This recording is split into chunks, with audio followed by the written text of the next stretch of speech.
right as the options market closed, within 2 minutes of the option market closing, and brought up his sign and said, these are the tariffs. And we had that extreme sell-off. Yep. And since then, all we've done is rally. But now we have this Greenland thing going on.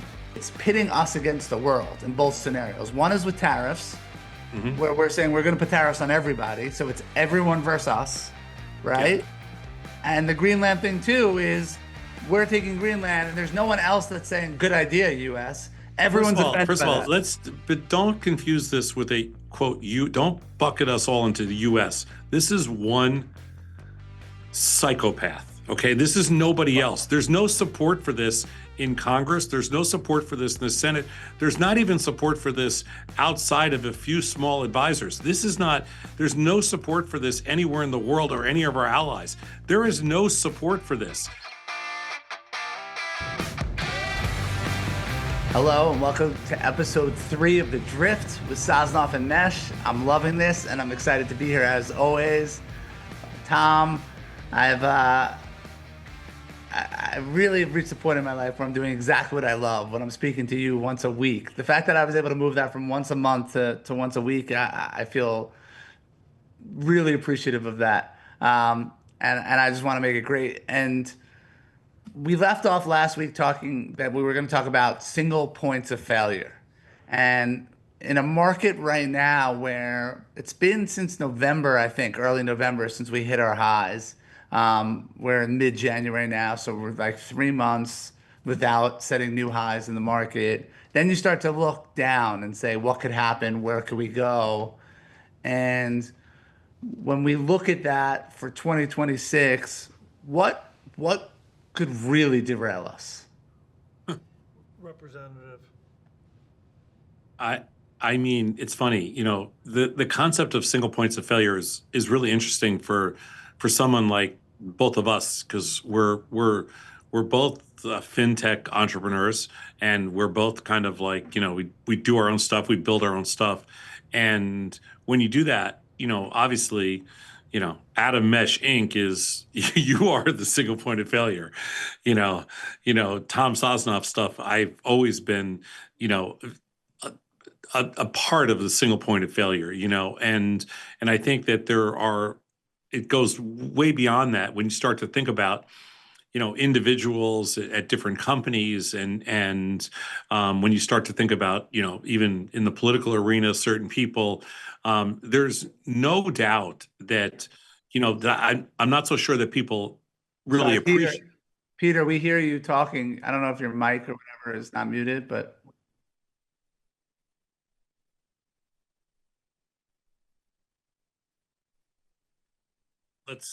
I hear Jeff in the background. We got to some mics on somewhere.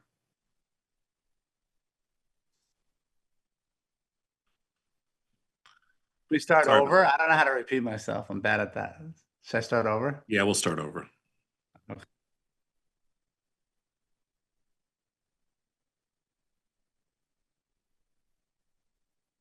Oh, okay. Okay. Okay, So well, is that's it good off then. now? Is it off now?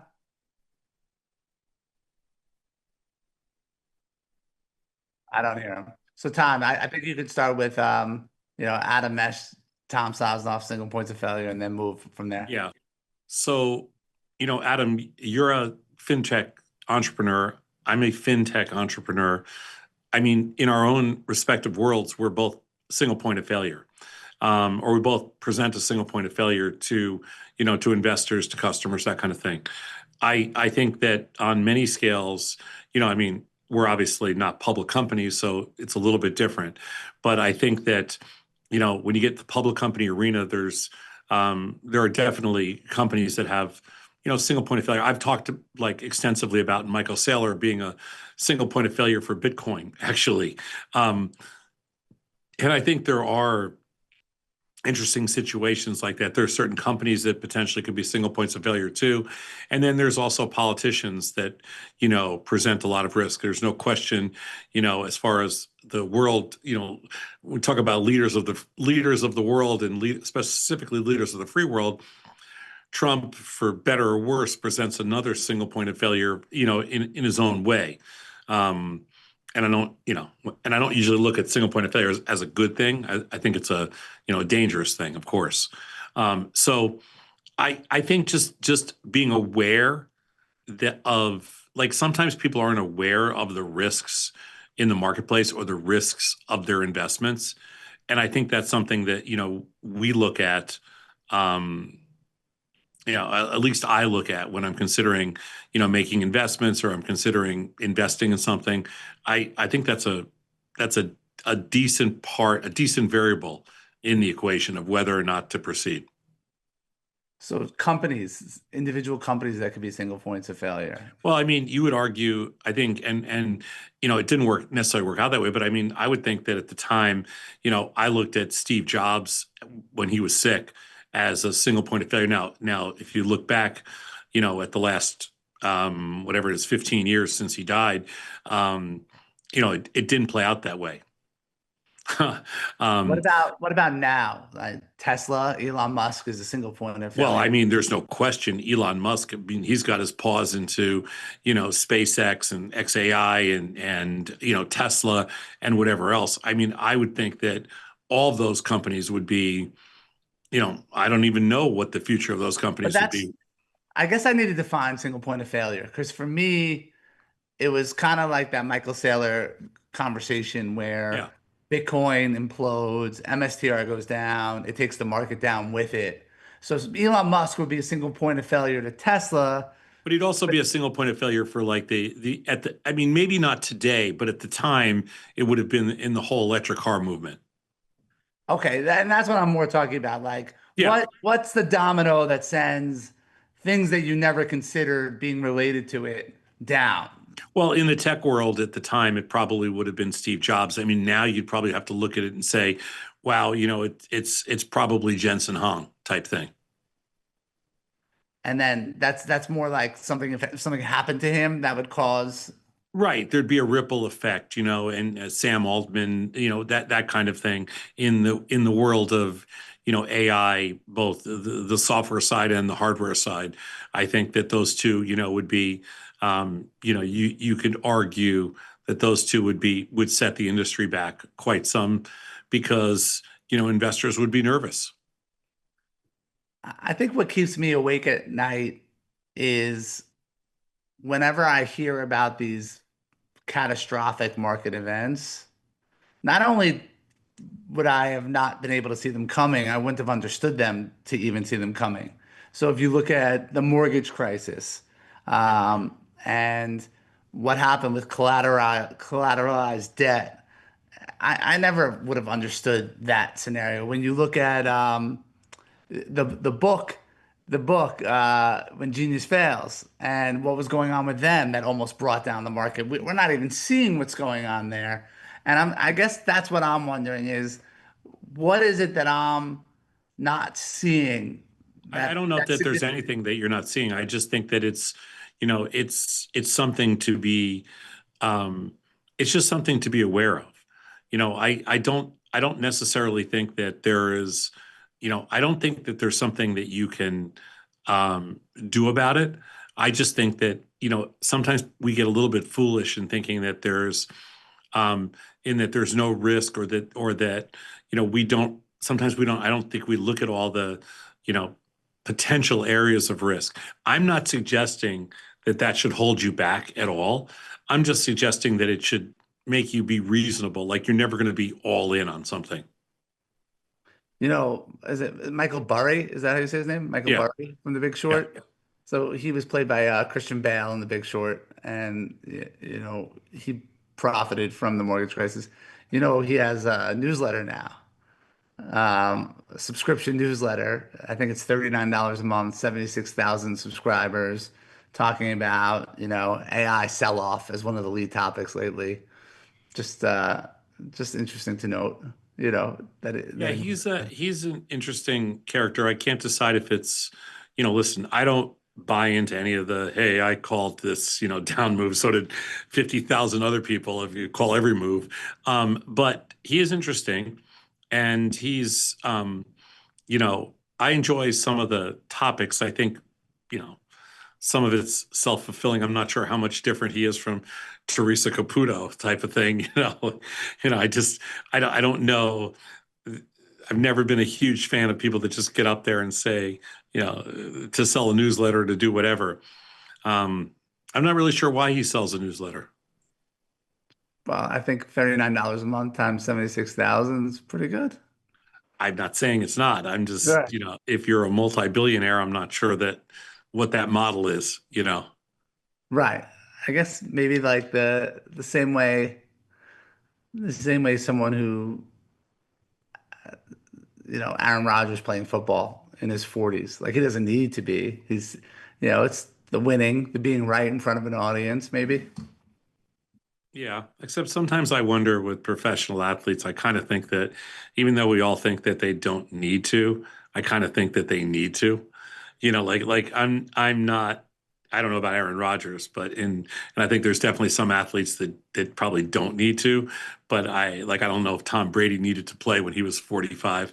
But um I think most of these athletes they kind of need to. I think. Uh, yeah, I hear what you're saying. There's been a lot of stories like that. Um, Yeah. Now, when we're talking about the market, I heard your predictions that you thought the S&P will be lower by the end of the year. Yeah. Uh, I've kind of been in a 3 month, really hard, struggling to pick a direction with the market. We haven't hit new highs. We're not really going lower. Um, and it seemed like last year there were a lot of things early on that were very much in play, like unbelievable opportunities. If you look at the way nuclear stocks exploded when Three Mile Island reopened, if you look at quantum stocks and how they exploded, AI stocks exploded. I don't see that this year. I don't have a new one. Like I'm not like this is the next thing, And then I look at those things and I think, do they have to go forwards before they go backwards? And if they do, how do we approach this market right now where it seems like there's more downside than upside for the near term?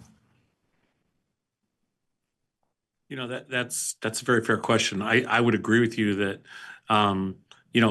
when we started last year, where were we, like 50, 57, 5,800, something like that. And then in April we dropped down to 4,900. But I think we started the year around 58, 5,900. I mean, this year we're starting the year at 7,000, right? So in the S&P. So it's a pretty big difference, almost 20% higher than where we started last year, and almost 35 plus percent higher from where we bottomed last year. So I agree with you. I don't think you can look across I don't think you can look on your watch list and say, oh man, this stuff looks cheap. I mean, I think there are things that are getting a little cheaper, but I also don't think anything, in my mind, the only thing in the whole world that looks cheap right now to me I feel like interest rates are a little too high, and so I feel like the bond market's a little too cheap. But other than that, and I don't think that's a huge play right here. I just think that's a play. But other than that, I'm having a hard time finding stuff that I think is cheap that I want to buy. It's easy for me to find stuff I want to sell. I bought last week. The Qs were trading at like 623. And it was last Thursday, so today is Tuesday, and Monday the market was closed for Martin Luther King Day, so 3 trading days. I was like, I feel uncomfortable with the world right now. The president's trying to take over Greenland, which I was like, what? And I'm like, we're just going to take over Greenland, and now Europe's sending troops there, NATO's sending troops there, and and I was like, someone's going to say something stupid. Something stupid's going to happen. So I bought the 619s for $1.67. I bought 40 of them. But then I ended up only holding on to five. And so I bought them for $1.67. They're worth 10.50 now. So it's like 4 grand, but it should have been worth 36,000. But you'll slap me if I say what could have been. I know that. But then over the weekend, he said we're gonna impose more tariffs. And I also there's a bit Supreme Court. The Supreme Court's deciding on the legality of tariffs. Well, and when we're talking about points of failure, I have so many questions about that because first of all, I've read somewhere that 96% of the tariffs are paid by Americans. Did you hear something like that? Well, I don't even know why that would surprise anybody. Tariffs are just a tax on Americans. I mean, there's nothing else to it. So it's I mean, I don't know that and, shouldn't surprise anybody. I mean, of course, we pay, the American consumer pays the tariffs. That's all there is to it. but it's presented as though it's a No, it's win. not Yeah. presented any differently. It's the president of the United States is incapable of telling the truth, so he lies to the American public, but everybody else presents it correctly. It's tariffs are a tax. That's why the Supreme Court, it's very difficult for the Supreme Court because they're friends of the executive branch, but hopefully they make the right decision and tell it like it is. If there's a 10% tax, when he said there's a 10% tax on pick a country, 10% A tax tax on the UK. on the UK. Okay. So how is it that the Americans are paying that? Well, because every item that you buy that comes from the UK, like on your next Range Rover, it's 10% more expensive, unless the American, car dealers pick up the additional tariff. But other than that, you pay for it. So it's a tax without calling it a tax. It's a It's a tariff. tax. Yeah, that's a tariff is. It's a tax. Okay. So right. And but listen, I I've That's heard why the market's down today because it not only is it disingenuous, it's anti-competitive. It just puts us in a very it puts American companies that do business in certain places at a big disadvantage. Now, a lot of times what offsets, and this is the part that's surprising about the stock market, but what's offset a lot of the tariffs is the fact that the US dollar has been crashing. And as the dollar crashes, I mean, theoretically, the tariffs, it offsets the tariff costs. But that's to other countries, not to us. so. Do you know what the number is? I could look it up about how much has been paid in tariffs. I don't know exactly what the number is. I'm guessing, I think it's probably, I mean, Trump likes to say it's like 16 trillion, but it's more like 200 billion.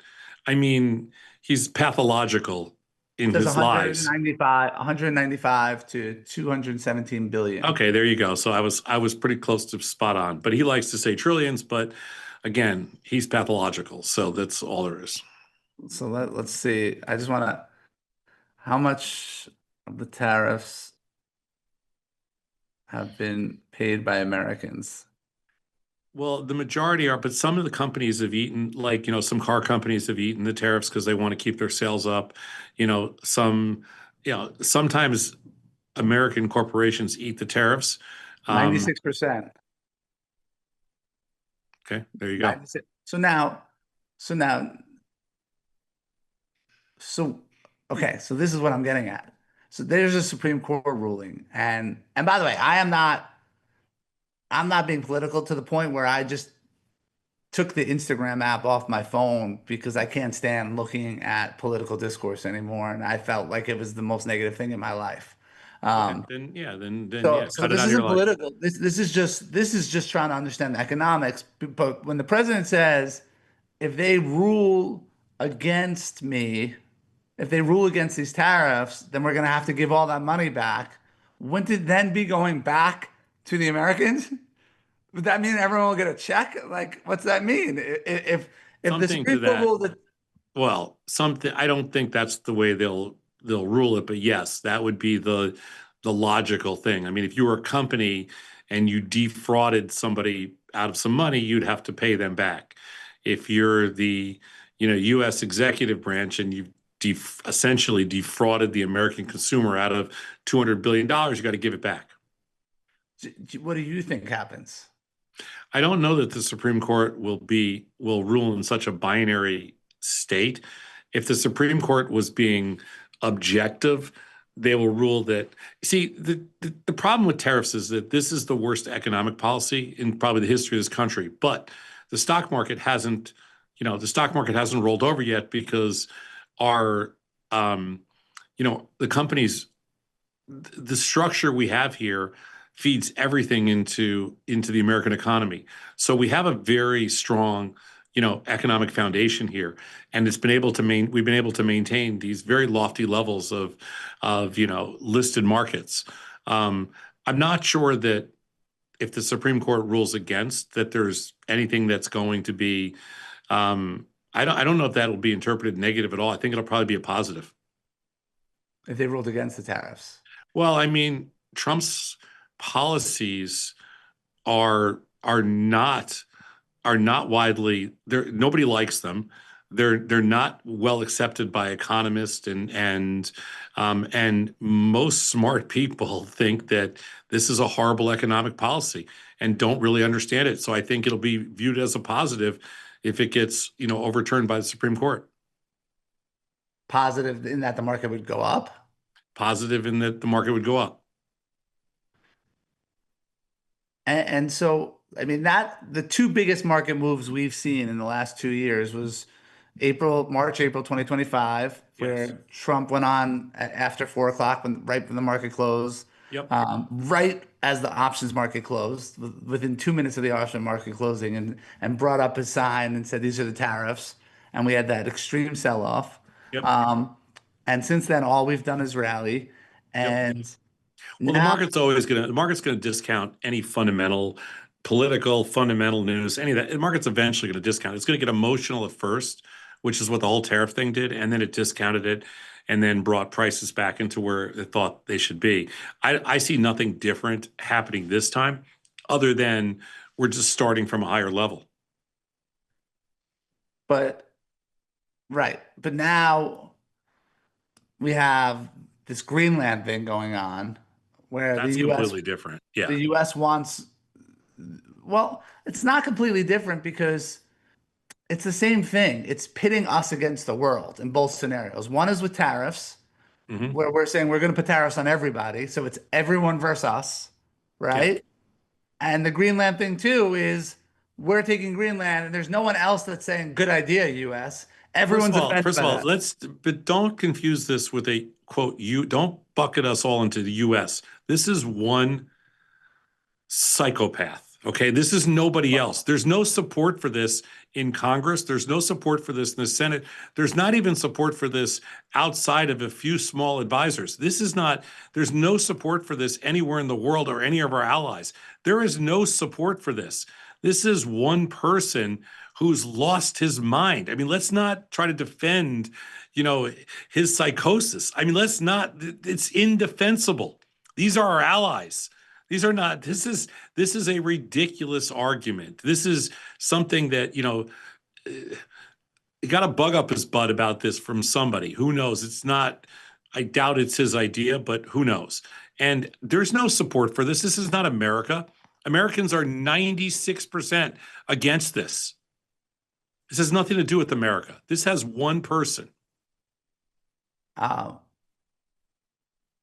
it's funny because and I just tread lightly here because I think I know my audience, and I know my audience is more on the right. I know you don't care, and My I audience has always been split down the middle. I will, I will trash talk Trump and shit talk Trump all day long, and I don't lose anybody because I'm open to political discourse, and I love everybody that trades, and I think everybody should be able to have this discussion, and I don't care. Some of my best friends are, are Trumpers. I don't care at all. You know what? We have to talk about it. We have to be open. I could care less. And I've been like this for, 40 years. I'm never going to change. no, and I don't want you to. I just explain, my where I one time on a call brought up something about global warming, and it was like. the chaos that ensued was like, I'm not going there It's again. okay. You It's know not what? fun.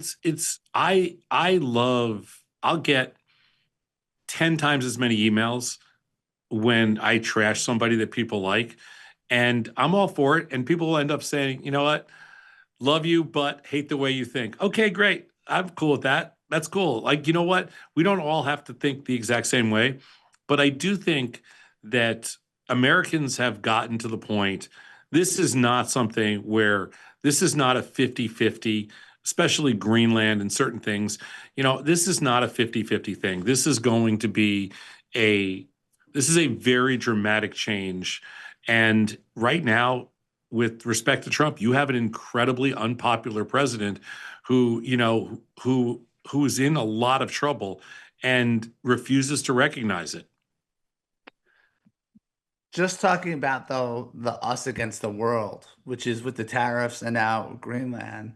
Yeah. Like when I look at these moves, like let's put it, if I was going out and I had someone that I thought didn't like me and we might get into a fight, I wouldn't say something that pisses off everyone else in the room. So all of a sudden it was not just me versus that person, it was me versus everybody.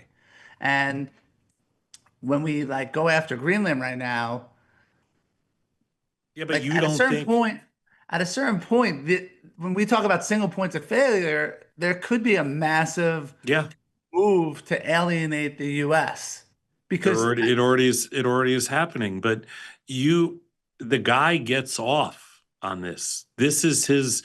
If he's Popeye, this is his spinach. He digs the stuff. He loves it. He loves to be that outlier. He loves that contrarian spot where he is the only one who thinks like that. He doesn't care. He loves it. That's where he gains all his strength. That wakes him up. Okay, he loves to be the one that everybody else, wants to hate. It's a dictator complex, but you know what? It's this time it's not going to work because Americans don't like that. It's not the way we think.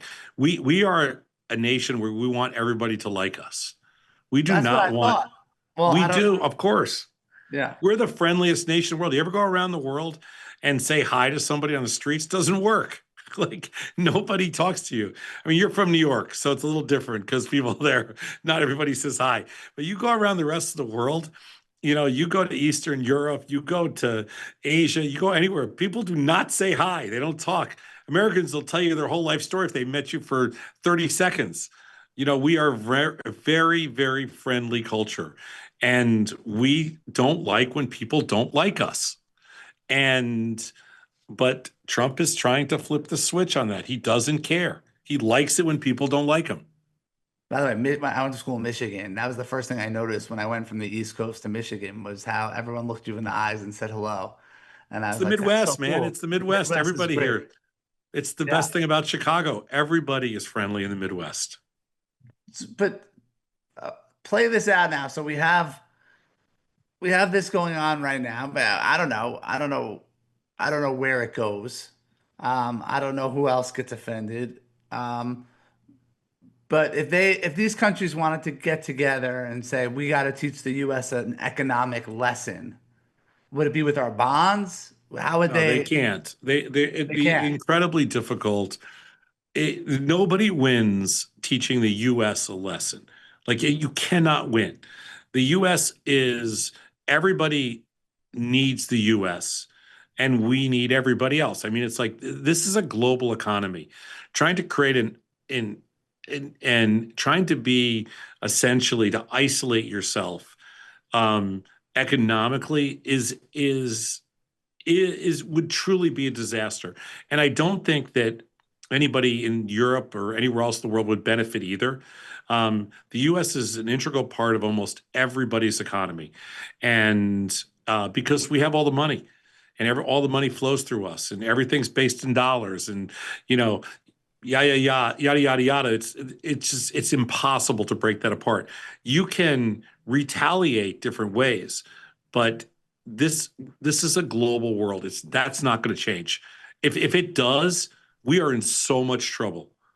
That's an economic meltdown. I don't see that happening. That's a single point of failure. I do agree with you there. I do think that that is Adam. That's what I was talking about. That's the things that I think about, like that. I don't see that happening. I don't believe that one person can pull that off. I don't think that's possible. So when you see the market sell off on the Greenland slash tariff talk with Right, reciprocation from the other countries, right. you think you think it's a buy the news event, not a sell more. No, I do not think it is a buy the news event yet. Okay. I think the market was way too expensive at 7,000. I think it's a, I mean, having a 2% or 3% or 5% sell off, I don't think would surprise me for whatever the reason. Maybe even a 10% sell off would not surprise me. And I think it would be probably good for, all those involved. I don't necessarily think it's a buy, but I don't think that, markets don't sell off just because of some kind of, event like this. Markets sell off because they're ready to sell off, and the event just sparks it. Kind of like Fed announcements as a catalyst for a move in either Right, direction. right. Okay. I think a sell off would be pretty healthy, but I don't think a sell off is something that anybody can orchestrate. So today's not a sell off. Oh, today's a sell off. Today's 2%. Yeah. 2% on Nasdaq. What's a sell off? What's a what's a move that gets you out of your seat and excited? You mean opportunistically? I would say you'd want to get a minimum of, 10%. You can't even think about it under 5%. And I think that 10% to in that 10 to 15% gets you, thinking things are okay, things got a little cheaper. You know, Well, you get 20% off some of these NASDAQ stocks, you get Nvidia to drop by $35, you get Apple to drop by, $25, that kind of stuff. You're getting a lot more interesting. were you on did, where did you go out over the 3-day weekend coming into this week? Um, How are you positioned? I went home short over the weekend, short deltas in the S&Ps, but I'm also short some silver. I'm short silver, long gold, and that trade is not working. You've been saying that. I don't. So what's I the? know, I So know. I have a bad trade on in gold and silver. Silver is stronger than gold, and so that trade is not working at all. But I also have on, let me see S&Ps here. Yeah, S&Ps I'm a little bit short. Not short enough, but I'm short. let's say you weren't. Let's say like or like me, you only had a little position on, and so you missed this first move. So you come in kind of flat. So you're Yeah. happy that you're not negatively impacted by a two Yep. percent sell off. But then it's always like you don't really want to chase it down. Do you sit No. out and wait for the to for the for when you think you could be getting towards the bottom to go bullish? Is that the play? I these are the hardest things. After a 140 point S&P sell-off today, or so far today, you know, I I'm definitely not buying them yet. That's for sure. I'm inclined to sell any kind of an uptick either in the last half hour or overnight because I think tomorrow there'll be another sharp little down move. But that's just a trade. I would not be a buyer until I would guess at least another, oh my God, at least another 300 S&P points. My ultimate goal is to help people recognize their value both at work and with their portfolios. Like I think the two ways that people can build wealth throughout their lifetime is to know what your value is, what you do professionally, and how to optimize your portfolio, whether or not you're active or passive or whatever else. You know, I want to optimize you in your work in the workplace, and I want to optimize you with your portfolio, and I want to see if I can help people, build wealth in ways they didn't realize they could, just through mechanics and optimization. And at Lost Dog, that they should follow you at Lost Dog, right? Well, they certainly can. We would love it if they did. But yeah, lostdog.com. And we have a show called One Lucky Dog every day, just for an hour. It's a call-in show. You can ask a question about anything. And I just love talking to people about, markets and business and life choices. Um, it's fun. I don't give relationship advice. That's the only thing, because I'm not Okay. very good at it. I give a lot of other Well, talk about a relationship lot of with other money. stuff. Relationship with money. Your relationship with money is fine. I don't want to hear Well, about your other problems. all right. So this wraps up episode 3 of The Drift with Sosnoff and Mesh. I'm loving it. And that's the goal. Next week, we're going to come back with whatever. We're going to have actions. Actions. People are going to be moving forward. There's going to be steps to take, whether it's in trading, whether it's in business. Um, the goal is that this is an active show. And that's kind of where I'm at. I just want people to move. I want them to feel empowered to stand up and get things done. And I think that's what we're doing. So thank you so much. Adam, that was awesome, man. You're the best. Thank you so Thank, much.